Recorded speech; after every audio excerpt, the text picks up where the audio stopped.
What is up, everybody? Welcome back to the Mike Harvey Show. Yeah. I am back in studio again with my good friend Scott Garcia. Last time we talked to Gloria Romero. That was pretty cool. There's a lot of awesome things happening in 511 land. Watch for some more updates here coming up soon. Not quite ready to share those with everybody, but there's some cool things coming up. So, Scott, it's always awesome to be with you, brother. Be here. Yeah. And we Sunday was finally the end of World Cup here in the United States. Did you watch it? You know, I did not watch very much, but when I saw that Spain was the last one, and my last name Garcia is from Spain, that's where its etymology is. I went ahead and said, oh, okay, go for it, Spain. You know. Okay. Yeah. So I think I accidentally caught about 10 seconds here and there. Yeah. On a few days. No, soccer's not my thing. Soccer's not my thing either.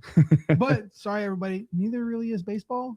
Yeah, well, yeah. I actually, baseball is my favorite sport, believe it or not. Really? And even though I was a football player. Yeah. Oh, wow. That's right. I remember my son's a football player, but I love baseball.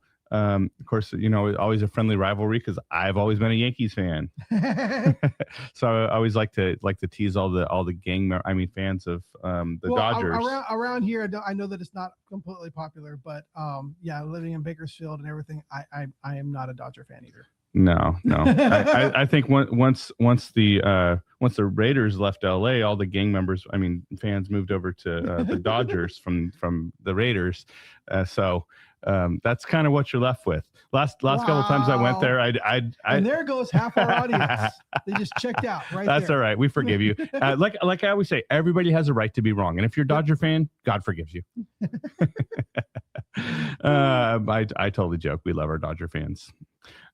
So you had looked up some stuff that you wanted to talk about today. I thought it was really cool. The reason I brought up the World Cup being here and stuff like that, there was a whole slew of videos and viral social media content stuff of Europeans really visiting the United States for the first time and actually discovering this country for the first time and being completely surprised by things that we take for granted, like air conditioning and grocery stores and big groceries. They don't have grocery stores? Not like we do. Like they came in like they had, and that's part of the thing that I was going to share with the size of everything in the United States altogether, like the United States. And so I was like, I wanted to do some research on this because I saw an ad that Steve Hilton had put out talking about the high-speed rail. What high-speed rail? Exactly. and him wanting to put a stop to the it. high-speed fraud? Yeah, and everything like that. And I'm like, and I go, high-speed rail never really made all that much sense to me. And I'm like, but is there numbers to support that? Like, it just seems like the people who support high-speed rail, they keep pointing to places like Japan and Europe and France, for all those places, like it works over there, there. And I'm like, why doesn't it work here? Like, are there numbers behind it? So I started just doing an easy research. All right. I'm talking like just literally going surface level, just getting some generic numbers that are fairly close. But the idea behind it is that in the United States, we just don't have, even especially here in California, we just don't have a concentration of population like in those other places, like in Japan and in Europe where high-speed rail makes sense. But where we do have that is in these big cities where the politicians live. So they think that's normal. Right. The big metropolises like LA, New York, San Francisco, Chicago, big major cities. There's a lot of people that live in those cities. Yeah. But the majority of the country doesn't. Right. And then the spread across that's the biggest thing when you look at like the distance from London to Glasgow, which is that's the southeast portion of the island of United Kingdom to the northwest corner, is the same distance from Los Angeles to San Jose. And there's two cities in California. You got Los Angeles and San Jose. There's nothing really in between there unless you go through the Central Valley. And even then, you just got Bakersfield, Fresno, Merced there, Madera's there, nothing like they're smaller. Yeah, there's no major metro. Whereas Bakersfield and Fresno are top 50. Every major metropolitan city in the United Kingdom is in that same distance. That same distance is France to about Hamburg. And you go through 4 different countries, and every major city between there across 4 different countries are all on that one line that goes that you could send a rail, and it makes sense to have rail there because everything is so concentrated. Whereas here in the United States, and especially here in California is massive. We're so spread out. Like you think about it for a second, you look at Los Angeles, you kind of have Los Angeles and San Diego. I always kind of clump them together because they're two major, but they're fairly close and they kind of occupy the whole. All right, so I have to disagree with you there, because very few people travel the state as much as I do, right? Yeah. So like I actually have gotten to a point now where like I see even like Los Angeles and there are different like cultures within the city, right? I'm not talking about cultures. I'm simply talking about massive amounts of people. Well, but if you travel to San Diego, there's actually a pretty good distance between the southern end of. I'll give you that. I'll give you San Diego. Okay, so you have you have Los Angeles, San Diego, San Francisco, Sacramento. But Orange County, like from either way, the northern part of Los Angeles to the southern part of Orange County is all one big massive city. Exactly. That's what I'm saying. It's one big massive city. When we say Los Angeles, I know like my son lives down in Culver City. And people who live there, when you say, "Oh, you're Los Angeles," no, I'm in Culver City. No, I'm in down. No, you know what? To the rest of the country and everywhere else, the entire LA like basin. One of my best friends lives down there. He's in Westchester. Yeah, the entire LA That's not basin Los Angeles. The entire LA basin is Los Angeles to the rest of the country, to the rest. Really, of the world. frankly, to the rest of California. Yeah, the whole LA basin. But what I was getting at is you have that whole massive amount of people within that hour and a half drive. That's basically one big large city area. Yeah. And then we'll count San Diego. About 10 million people there. Well, count San Diego as its own. That's fine. They're down there. Then you have San Francisco, and you have Sacramento, and then what? Las Vegas? Yeah. Phoenix? Yeah. And then outside of those four cities from Los Angeles, there's not a major city within 1,000 miles of Los Angeles. Yeah.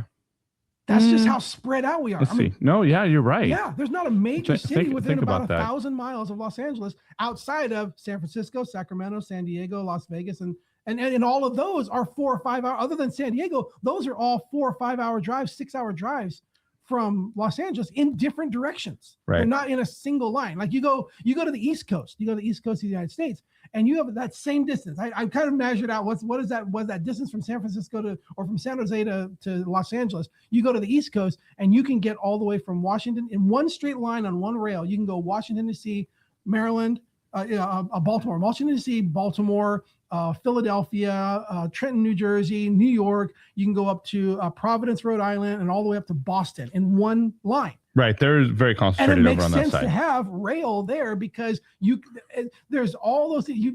Rail just doesn't make sense in California. Plus that infrastructure has existed for like over 100 years. Right, but it was all developed. All that was developed before cars, when everything was walking, and even before trains. But the idea is, what I'm getting at is that West Coast, anything west of the Mississippi, like we just don't have the concentration of people to justify a rail system that is dependent on, it cannot go anywhere else except that one line. So you got to have as many stops as you can in that line to justify the existence of getting more customers.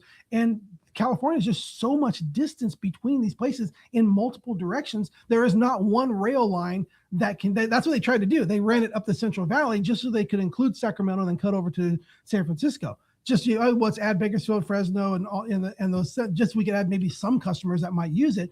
But really, I mean, that line will not take you to. You need a completely different line to go to. Okay, but what really happened there? Because like I think there was plenty of Californians that initially thought, well, yeah, that'd be cool if there was a rapid way to get from LA to San Francisco and places in between.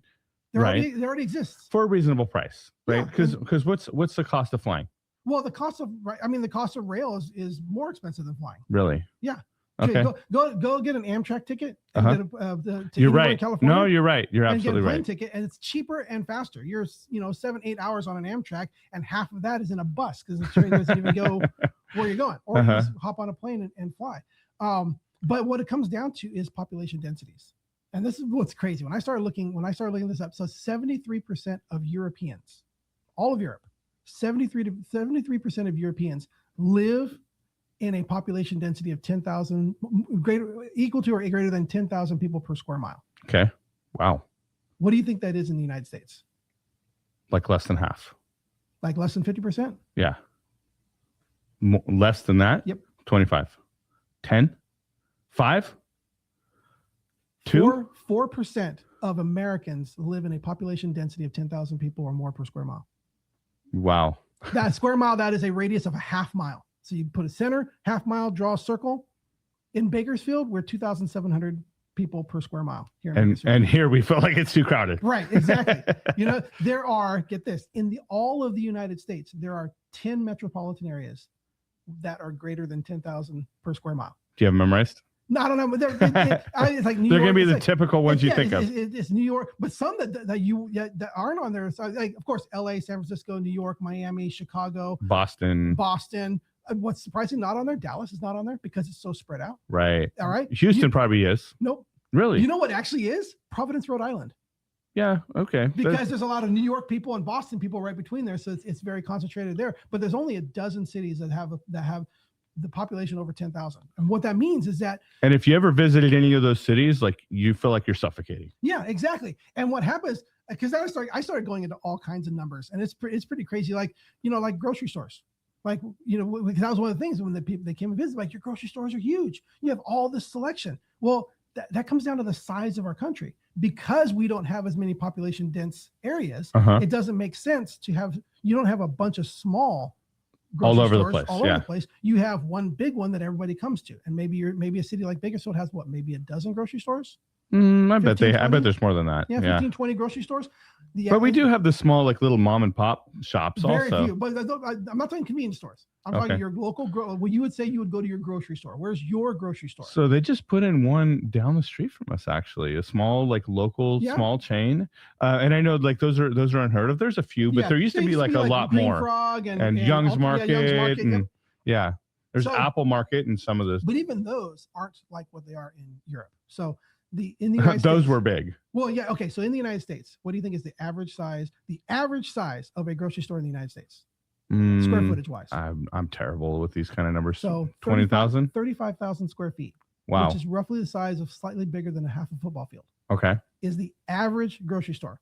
Okay. You walk into Trader Joe's. Yeah. That's a small. That's pretty small. Yeah. Average Trader Joe's is 14,000 square feet. Okay. The average grocery store in Europe is 7,000 square feet. Half the size of a Trader Joe's. Wow. How do they manage to get their groceries in such a tiny little place? Okay. What do you think is the farthest Americans have to drive to, on average, the distance they got to drive to get to their distance they got to travel on average in the United States, across the board in the United States, on average, the distance to get to their grocery store to buy their groceries. Okay, man, that's a tough one because I lived in Texas and it's a lot farther there than it is here. So let's say average, let's say like 3 miles. That's exactly it. 2.5 to 3 miles. Okay. Is the average United States. What do you think? Yeah, is the here average? Is probably less. It's like 1.5. No, here is actually because the less dense is what we're getting at. The less dense, the farther you got to go. Okay. Because now we'll see this in a minute. What do you think is the average distance a European has to travel to get to their grocery store? Like half a mile. 500 meters. Which in American parlance, what is that? It's like 1,500 feet. 1,500 feet? Yeah. That's crazy. It's like I could walk there. Yeah. It's a 5 to 15 minute walk. The cities in Europe follow this 15-minute design idea. Okay, now we're getting into 15-minute city territory. Yeah, we need to do an episode on that. Yeah, and so but that's what Europe is aiming for because it makes sense there because the cities are so compact. Most people are living, like places like I was telling you, like there's maybe 10, 12 cities in the United States are over 10,000 people per square mile. Okay. Cities like London and Paris and all those places, those are somewhere between 30 and 60,000 people per square mile. Is the density they live in. I mean, think about this. I want to puke. Right? Paris, the greater city of Paris. If you look at a map of Paris, there's actually a roadway that goes all the way around the central part of Paris. Okay. That circle of roadway that surrounds the greater area of Paris with whatever it is, 11 million people or whatever is there, would fit between Union Avenue and Allen Road here in Bakersfield. Oh, geez. All of Paris. Wow. And that's like the size of LA. Yeah, that's the population the size of LA. That's why it has a population density of 30, 40, 50,000 people per square mile. And so what ends up happening is that you have that one little store services all those people in that little half mile radius because you have 10,000, 12,000 people in that half mile radius. You have that 12, 20, 30, 40, and they're all coming to that little store that's right there.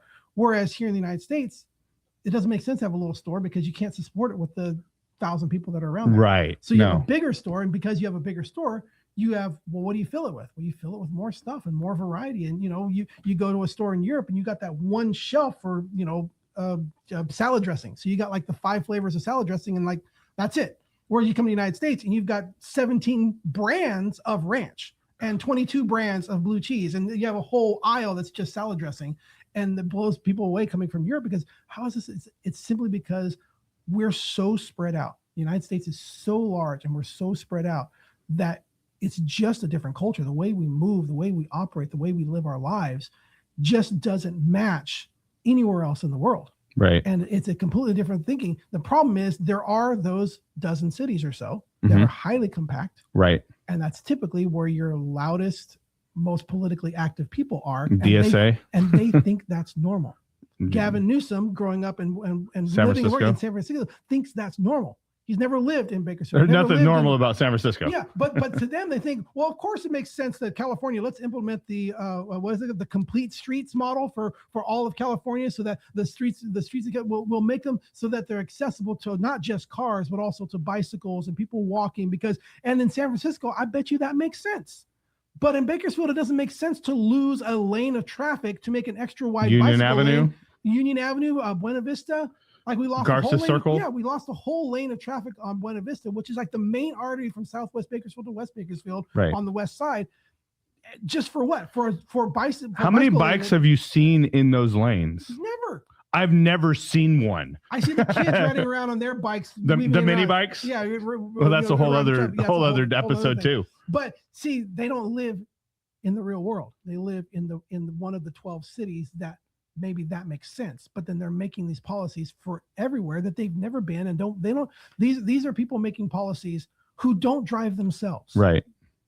They get into the car and somebody else drives them, and they're in a city that is not where the rest of America lives. Like I said, 97% of Americans do not live in a population denser than 10,000 per square mile. Okay, so bring it home. What's the main point of this whole argument? We need our politicians to stop thinking like Europe.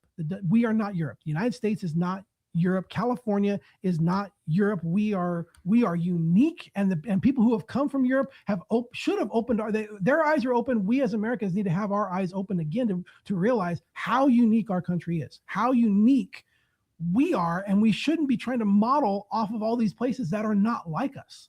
Like, we need to stop looking out there for inspiration and realize, we need to recognize who we are and model our policies for us, not trying to copy some of the place that doesn't have the same culture. Okay. So change topics a little bit. Whoa. Change topics. Apparently I was a little fired up about this. No, that's cool. I love the information. But I love numbers. Good. I went down a rabbit hole. Just like, what about this? What about this? What about population density of this? What percentage? It was, yeah. So let's get a little bit lighthearted. Okay. We talked about I shaved today. And I was thinking earlier, I was like, oh, Scott shaves all the time. No, I forgot. Like, you actually have had facial hair for a long time. So, okay. So when I was younger, I didn't, obviously when I was like in high school, I didn't grow out stuff didn't grow out my face very much. My dad always had a mustache. Yeah. But once I was like in college, I realized, I'm going to show right here. When I turn sideways, I have one of those necks that go from the chin straight down. Right? Yeah. Uh-huh. And I realized that even when I was younger, I had that before I had the jowls and the fat. And when I was younger, I still had the skin just went like that. And I go, I want a chin. So I decided to grow a goatee. So for many years, I had a mustache, goatee, because I wanted a chin, and then I realized, I would like a jaw as well. So I started growing, so you can look at. But I didn't want to go. Oh, for a while, I was really inspired. This is kind of funny. I love that TV show, American Chopper. I was really inspired by Paul Jr.'s look. I wore backwards baseball caps with the chin strap. Beard to my goatee. I had a big old thick goatee that came down about right here, and dressed in the fire shirts, fire button-up shirts, stuff like that. But then I decided just to kind of make it a little more what was it, the hipster, and shaved off the beard. But I go, I want that always constant kind of 5 o'clock shadow. All right, so honestly, I'm glad you ditched the fire shirts. Yeah. Hey, I'm waiting. Those are going to come back in. They're still in my closet. I have not given up on them. They're going to come back in. So Guy Fieri. You guys can tell me what you think too. I had the mustache for a while. I saw that. Yep. I had always like kind of like yours for longest time, like years. But I was like, I want to look a little bit younger, so I was like, I'm gonna shave it off. And Lou Davies like, I hate it. I was like, well, it'll take a week. It'll grow back. And she's like, that'd be like me shaving my head and then asking you if you like it. I was like, It would take you like 2 years to grow that back. It would take me a week. A week, yeah, it'll come back. So what do you guys think? Do I look younger? Yes. Do I? Does it look better with facial hair? I don't know. I knew you long before you started doing the facial hair. Well, you've known me a lot longer than Ludavia. Yeah, so I knew you. This is how I didn't even notice that you had shaved your mustache right now because this is how I remember you. Right. Yeah. Right. And this is how I remember myself. So when I look in the mirror, I was like, oh, just looks like me. Well, she's like hardly known me without facial hair. That's true. So to her, she's like, that's not my husband. You look like a little boy. I married a man. Well, I'll tell you what, I always like to keep it trimmed up because I am at that age. I'm at 51, going to be 52 this year. I'm at that age where, as you can see, as I had a haircut a little bit ago, but it's growing out. As it gets longer, as this gets longer, it gets grayer and grayer. And I have friends that I went to high school with who like to have the full beards, and they're like gray. Yeah, gray. that was bothering me. Why do you want to look older? Right. I'm never going to color it. That's not me. I'm not like. But at the same time, like I'll just keep it trimmed because I don't need to look as old as my body feels. Right.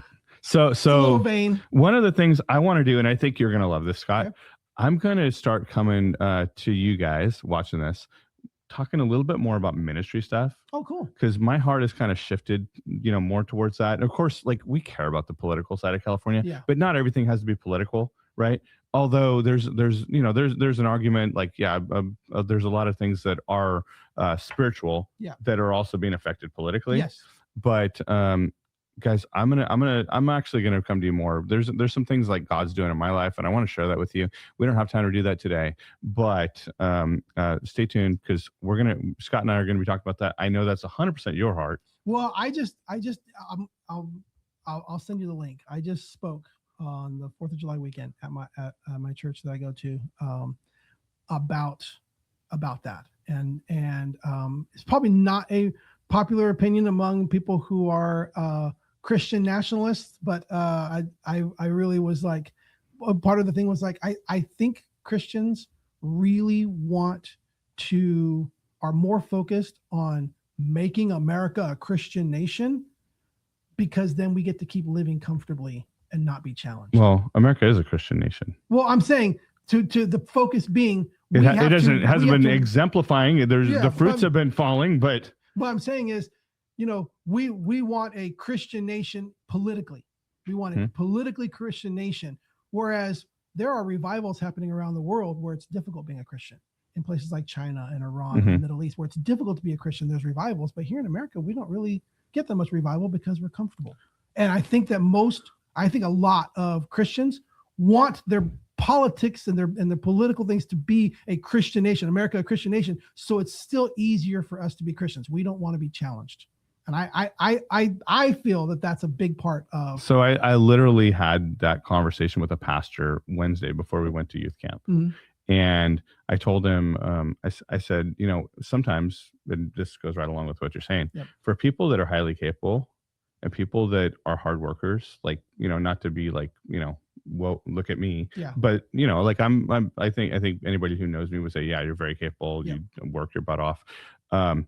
Sometimes it's hard to really sometimes it's actually harder to depend on God because like in our country, we don't have to depend on God. Exactly. Right. And especially when you know how to work and you know how to make things happen. And politically, when things challenge that to where it could make it harder for us as Christians to depend on God, I think Christians have a tendency to resist that because they don't want it to be harder. And when we resist things politically as Christians, then we have a tendency to make those who are politically not aligned with us to feel like God doesn't love them, to feel like they are God's enemy, to feel like they are our enemy. And I feel like that is a big divide that has happened between believers and not believers, is that believers overly emphasize political power, Christian political power, which then puts people who are on the opposite side.